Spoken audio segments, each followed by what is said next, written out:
Olá para você que me acompanha aqui no canal do meu tio Oscar. Hoje o assunto é Forrest Gump, o contador de histórias, de 1994. Era muito pouco provável que um livro lançado aí 8 anos mais ou menos antes do lançamento desse filme e que vendeu não mais do que 10 mil cópias se tornasse um grande sucesso das telas. No entanto, Forrest Gump, o contador de histórias, se tornou com folga o maior sucesso daquele ano de 1994, além de acabar se tornando também uma referência cultural, o filme que aconteceu e que superou as barreiras do próprio cinema para inundar as salas de discussão no mundo inteiro. Life was like a box of chocolates. You never know what you're gonna get.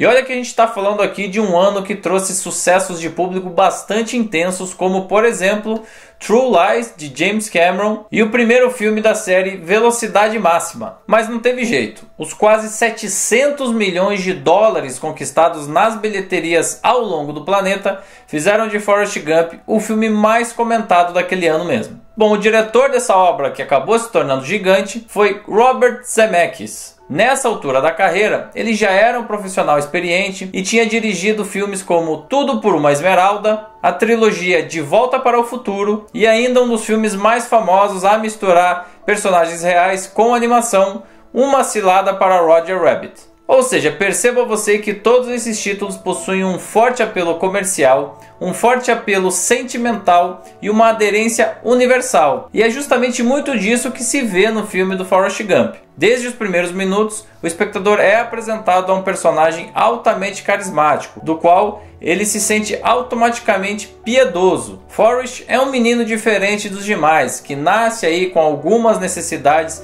e dificuldades, inclusive de locomoção, tem um QI abaixo da média e por conta de todas essas questões, acaba sofrendo muito com preconceito e com bullying. Haven't you ever seen a little boy with braces on his legs before?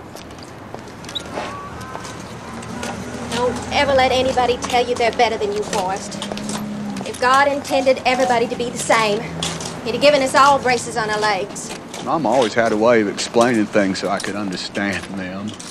Quer dizer, é praticamente impossível a gente, como espectador, não se conectar emocionalmente com esse personagem que se encontra num meio totalmente desfavorecido. E essa percepção que inicia na infância perdura ao longo de toda a trajetória do filme. O desenvolvimento do roteiro nos apresenta um personagem inocente, puro, de boas intenções e sem malícia, por assim dizer. O Forrest é aquele personagem praticamente imaculado, que a gente se conecta desde o início da trama e não consegue se desvencilhar e por muitas vezes não consegue inclusive fazer uma análise mais profunda em função de tudo o que cerca ele e que acaba pressionando de forma desigual. No final das contas, a gente acaba tendo do ponto de vista macro uma luta do bem contra o mal e nós, como espectadores, naturalmente escolhemos o caminho do bem.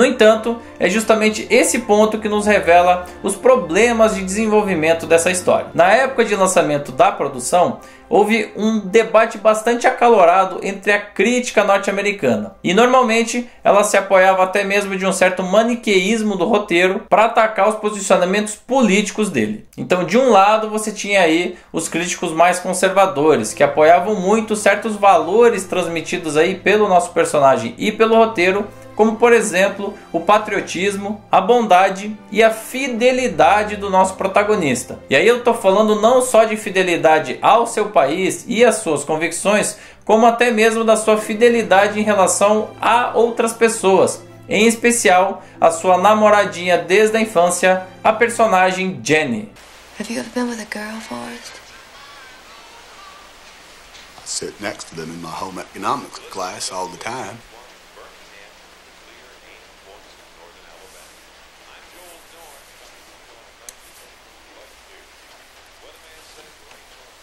Já por outro lado, alguns críticos mais progressistas criticavam duramente pelo menos 3 aspectos desse roteiro. O primeiro seria a romantização excessiva da Guerra do Vietnã. E a gente inclusive aqui no canal já viu exemplos de outros filmes que falavam sobre esse conflito lá no Oriente e que foi bastante duro do ponto de vista da cobertura da mídia e da realidade completamente horrorosa, que incluiu mulheres e crianças no fronte de batalha. Mas nada disso é exposto ou explorado aqui nas sequências que envolvem esse conflito. Quer dizer, é como se todas aquelas atrocidades acontecidas durante o conflito bélico tivessem sido diminuídas ou omitidas. E é bom a gente lembrar, inclusive, o quanto a sociedade norte-americana se ressente da Guerra do Vietnã até os dias de hoje. A segunda crítica, que era muito comum na época, se dava em relação da certa punição que o roteiro impõe à personagem de Jenny. Bem ao contrário de Forrest,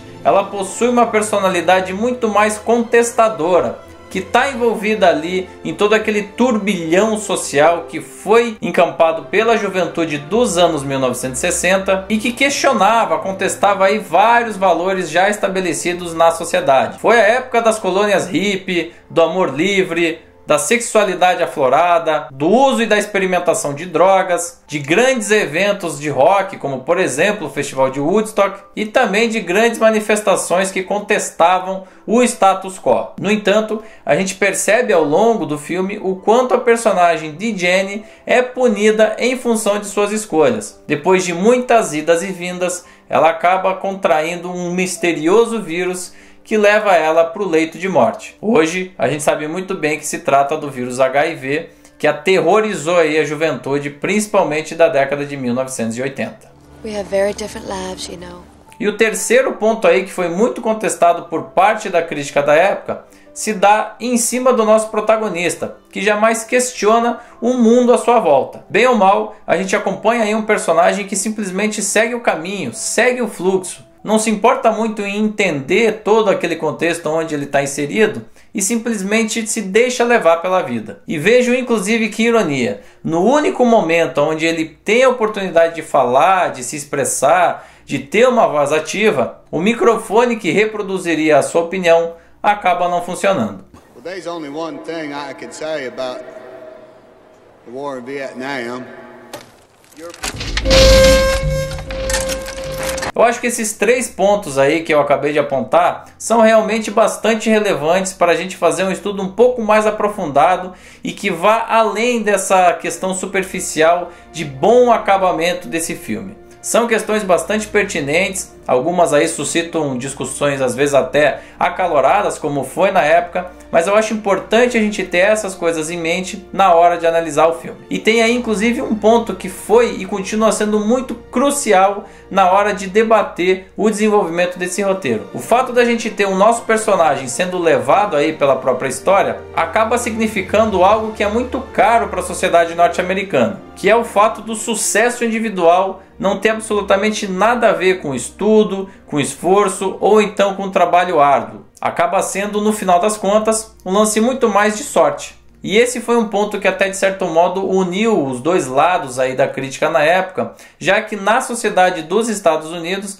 a gente tem muito essa cultura ao empreendedorismo, às iniciativas individuais e ao esforço individual, que por sua vez seria recompensado com riqueza, com fortuna, com fama e com progressão social, progressão individual ao longo da vida. Coisa que, convenhamos, não acontece aqui no caso de Forrest Gump. E já que a gente está falando aqui de sociedade norte-americana, é importante pontuar o quanto esse filme conversa com a sociedade dos Estados Unidos. Para começo de conversa, são inúmeras as referências históricas que acabam sendo visualizadas pelo espectador ao longo de toda a projeção. Todas elas acabam se entrelaçando aí na história pessoal de Forrest, do nosso protagonista, e a gente tem inclusive algumas referências culturais muito interessantes, como o encontro dele com Elvis Presley, e nesse ponto inclusive eu não posso deixar de observar o quanto os efeitos visuais estão muito bem desenvolvidos nesses casos. Obviamente teve que acontecer aí